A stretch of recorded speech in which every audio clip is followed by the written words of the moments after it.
Додека во Советот на Европа се одржуваше состанокот на Комитетот на министрите надвор наспроти Палатата на Европа, еден ден по протестот пред Европскиот парламент мирно протестираа представниците на ОМО и Линден Пирин.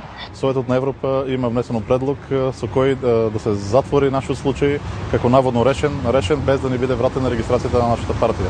Македонците сме цврсто убедени дека нашите права ние ги заслужуваме со сите меѓународни договори за правата на човекот и за малцинствата. Ние можем достоинствено да браним нашите права како малцинство и како индивиди македонци. Овој прв и историски протест на припадниците на македонското малцинство од Бугарија, кои по нивна иницијатива поминаа со автобус на 2000 километри за да ги запознаат европските институции со нивната неправеност, игра на случајот се совпадна со објавувањето на четвртиот извештај на Европската комисија за борба против расизмот и нетрпеливоста, посветен на Грција. ЕКРИ уште еднаш го отвора проблемот со признавањето на правото на слободно здружување на членовите на македонската заедница, поточно група која се разликува од мнозинското население во грчката административна област Македонија.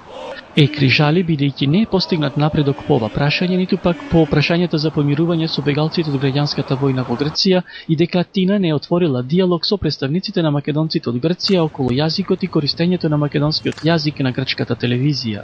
ЕКРИ сега повторно уште еднаш бара од грчките власти да преземат мерки за признавање на правата на припадниците на различните етнички групи кои живеат во Грција и да ги спроведат без дискриминација мерките за помирување по граѓанската војна, како и носење на мерки со кои ќе се признае правото на самоидентификување на етничките групи. Независните органи на Советот на Европа, како Судот за човекови права и денес Комисијата за борба против расизмот и нетрпеливоста, уште еднаш покажаа дека во Грција и во соседна Бугарија постои македонско малцинство. Додека членовите на ОМО и Линден Пирин протестираа пред зградата на Советот на Европа, внатре Комитетот на министрите заседаваше, но тука повеќе станува збор за дипломатија или политика, отколку за реално што се случува на теренот. За Канал 5 се јави Тони Гламчевски.